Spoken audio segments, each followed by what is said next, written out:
Gamers Assembly 2019 is live today. 64 players in the tech event, and we also have Dirt, Full Speed, and Canyon. One of the players who attends to many LAN and once again is at Gamers Assembly is the player from M&M Gaming, Scottie. Scottie, last time we was at Gaming WinterFest, I brought up the question traveling, and then it was fine. So I was like, maybe this was the last time this was a topic, but how was the traveling this time? Well, believe me, I hoped it was the last time that was going to be a problem, but unfortunately not. All of our plans kind of got thrown to the wind a week ago when the person who's supposed to be driving us unfortunately came unwell. We certainly hope he recovers soon. So we had to rearrange like on the fly. Tried to look up train tickets. There was no trains at all until today. So I was never going to get here on time, but luckily through networking we managed to get someone who would drive us there, and we got to Poitiers I think 7 hours ago. So good times. But how are you feeling? Is this going to affect your playing, or how are you going to deal with it? Well, it's strange because last year at GA I had all the stress in the world going into it, and that's when I've performed my best, whereas when Giants Cup, where it was relatively stress free, although I wasn't going in as much preparation, I actually played worse. So really I don't know, maybe it's because I know I'm tired. I'm going to have to concentrate more, which might let me be a bit sharper on the track, but we'll see. But do you think that may be a benefit? Because if you are here for one more extra day, maybe all your energy goes to, okay, how I'm going to perform tomorrow. But yesterday was like, how I'm going to get to Poitiers. Yeah, that's the problem in terms of how your mindset goes into the event, because when you're here an extra day, either if you get here early Friday or if you stay over so you go there on Thursday, it's so much easier because for one, you can make sure you're preparing adequately, you can make sure you know your surroundings, so you know, like, I'm going on to GA, I can go and get food here, you know, set yourselves up no problem. Whereas today, because we wanted to get in, make sure we got in no problem, we've not eaten yet. So that's a problem we're going to have to tackle now. We've not got anything to drink yet. You know, that's all things that are running through your mind when it should be you're just sitting in, getting ready to play and stuff like that. So it is a problem, and definitely something that can be solved by going a bit earlier. But I mean, for sometimes it's just not possible. Last time we saw you played in consultation final, you finished 5th. What is your goal for Gamers Assembly 2019? Well, I feel like I've improved as a player. And how I'm tackling these sort of matches, I feel like I'm able to challenge tougher people, which is a good thing for how my mindset works when I'm going into a match. But the problem with comparison to Gaming WinterFest to here is this is a significantly more stacked event. I mean, I was talking to people, realistically, there's 40 plus good players, and then you look at the great players there, you're still talking like, say, 30 people, something like that. So I want to be in the better half of the 64 people, but I'm aiming, my goal is top 24, and if I get that, I'll just go all out and see what I can take from it.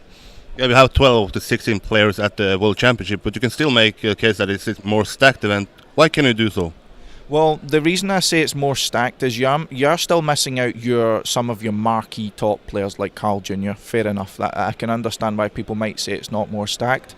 But when you go through the list of players to maybe if you look under, shall we say, the top 8, or even outside the normal top 4, so you'll see your Kappa, Tween, Pack, Massa and things like that, there is a ludicrous amount of players that can compete for the top 16. It's by far the highest number of players that we've ever seen that have been able to compete for those spots.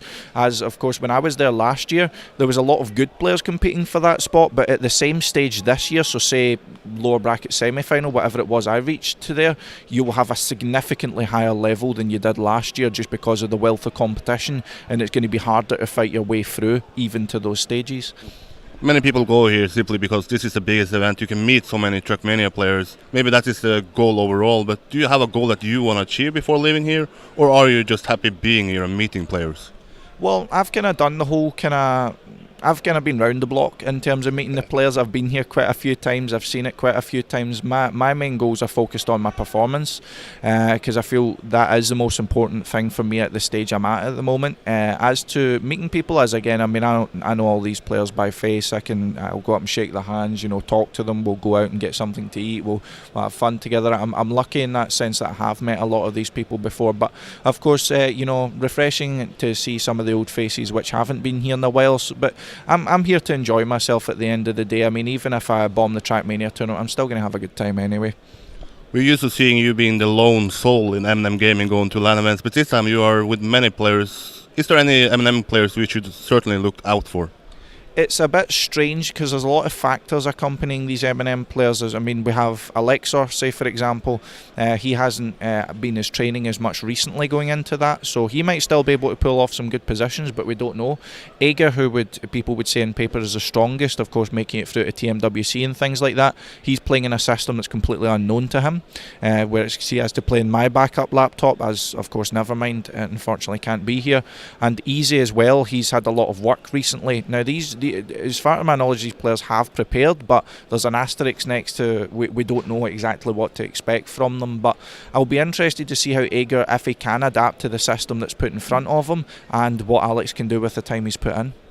Looking at the players, looking at the favorites, is there any clear favorites here, and who do you think is eventually going to play on the stage in the grand final?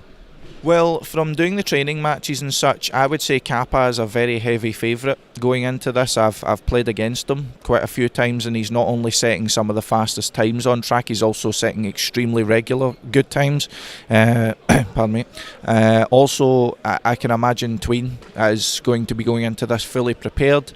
Pack is also playing really well. I've played against him in a practice match. Of course, these are typically players you would associate with the grand final, but the question which I've actually been asking a lot of people is who would be your fourth player, and it's a bit hard to look at that because you have Massa, you have Symbios, you have Kronos, Duchy, Onyo. I'll put my eggs in one basket and I'll say return to form will come for Kronos, and he'll recover from the kind of problems he had later on in TMWC, and I'll say he'll get that fourth spot. Quick question, looking at the other three events, is there any clear favorites in Dirt, Full Speed and Canyon? No clear favourites in Dirt. Dirt is also easily the most stacked that I've ever seen it. I'm very happy to see there's going to be wealthy competition for the top four. I anticipate Fire, Coach Show, Papu, and I think Mad might get the top four in that, but again there's quite a few players who can challenge that. Canyon I'm not too familiar with. I've heard there's a Hype Boys player participating in as well. Frankos, he got top four last time if I remember correctly. The rest of the players unfortunately I'm not familiar with. And Kid is the three-time champion of Gamers Assembly Full Speed, and he doesn't have his fellow Against All Authority players to challenge him this time, and that was the only players who were against him in the last 2 years of the Gamers Assembly finals, so I can't see anyone taking it away from him. Thank you for doing this. Now go and get some food, go and get some drink, and then go and get prepared. Yeah, exactly. On to hopefully a top 16. Let's go. If you want to follow Gamers Assembly, you can do so at Riolo TM at Twitch. And if you want to watch more interviews, just stay on this channel. I will do as many as I can. See you then. Bye-bye.